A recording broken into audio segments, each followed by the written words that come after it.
বিজেপিকে হুমকি মামলায় হুমায়ুন কবিরকে প্রায় 4.5 ঘন্টা জিজ্ঞাসাবাদ। রেজিনগর থানায় দ্বিতীয়বার হুমায়ুন কবিরকে জিজ্ঞাসাবাদ করল পুলিশ। যখন হুমায়ুন কবিরকে জিজ্ঞাসাবাদ করছে রেজিনগর থানায় পুলিশ, তখন তার বাড়িতে পৌঁছে গেল শক্তিপুর থানার পুলিশ। ওসিকে আক্রমণের মামলায় শক্তিপুর থানাতেও তলব করা হয়েছে হুমায়ুন কবিরকে। প্রথম তলবে তিনি হাজির ছিলেন না, ফলে দ্বিতীয় তলব করা হলো, যে তলবে তাকে 19 তারিখ শক্তিপুর থানায় হাজির হতে বলা হয়েছে।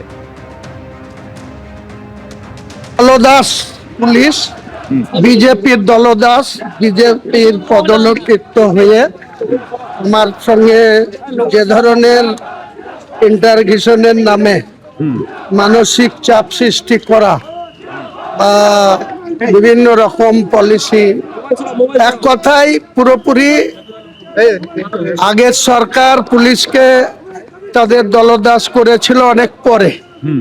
বর্তমান পুলিশ মন্ত্রী কোথায় কি করছে জানি না, মুর্শিদাবাদের বহরমপুর পুলিশ ফাঁড়ির পুলিশকে পুরোপুরি বিজেপির দলদাসে পরিণত করেছে। এটাই ব্যাখ্যা করা যায়, এর বাইরে কিছু বলা। 21শে জুলাইকে কেন্দ্র করে রাজনৈতিক চাপানুতন একেবারে তুঙ্গে। কি জানাচ্ছেন আমাদের প্রতিনিধি ময়ূক ঠাকুর চক্রবর্তী, আসুন দেখে নেওয়া যাক।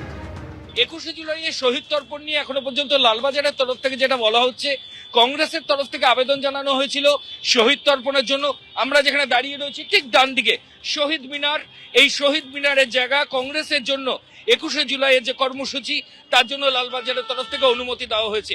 অন্যদিকে ঋতব্রত পন্থী তৃণমূল কংগ্রেসের যারা সদস্য, তারাও কর্মসূচির জন্য আবেদন জানিয়েছিলেন। মেয়র রোডে গান্ধী মূর্তির পাদদেশে ঋতব্রত পন্থী তৃণমূল কংগ্রেসকে শহীদ তর্পণের জন্য অনুমতি দিয়েছে লালবাজার। এবার কালীঘাট তৃণমূল কংগ্রেসের তরফ থেকে যে আবেদন করা হয়েছিল, তারা প্রথমে চেয়েছিলেন ভিক্টোরিয়া হাউস, আমার ঠিক পেছনে যে জায়গা যেখানে 21শে জুলাই তারা করতেন, কিন্তু 2 মাসের জন্য ওখানে 163 বিএনএসএস অর্থাৎ জমায়েত নিষিদ্ধ করেছে লালবাজার। এই গোটা ঘটনাকে চ্যালেঞ্জ করে মহামান্য কলকাতা হাইকোর্টের দ্বারস্থ হয়েছে কালীঘাট তৃণমূল কংগ্রেস। এবং কালীঘাট তৃণমূল কংগ্রেসের তরফ থেকে আরেকটা জায়গা, আমরা যেখানে দাঁড়িয়ে রয়েছি ঠিক ডান দিকে অর্থাৎ ডোরিনা ক্রসিং, এখানেও আবেদন জানানো হয়েছে।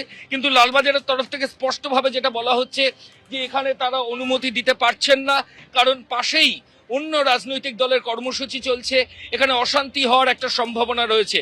ফলত কলকাতা পুলিশের তরফ থেকে বলা হচ্ছে তাদের বিকল্প জায়গা হিসাবে ব্রিগেড প্যারেড গ্রাউন্ডের কথা বলা হয়েছিল, যদিও কালীঘাট তৃণমূল ব্রিগেড প্যারেড গ্রাউন্ডে 21শে জুলাইয়ের কর্মসূচি করার জন্য কোনো সম্মতি এখনো পুলিশকে জানায়নি। ফলত পুলিশ আধিকারিকরা এখনো কোনো অনুমতি দেননি। তারা গোটা বিষয়টা মহামান্য কলকাতা হাইকোর্টের যে দৃষ্টি, সেই দিকেই তারা রয়েছেন। ক্যামেরা অতনু কুণ্ডুর সঙ্গে ময়ূক ঠাকুর চক্রবর্তী, এবিপি আনন্দ, কলকাতা। এবিপি আনন্দ, এগিয়ে থাকে, এগিয়ে রাখে।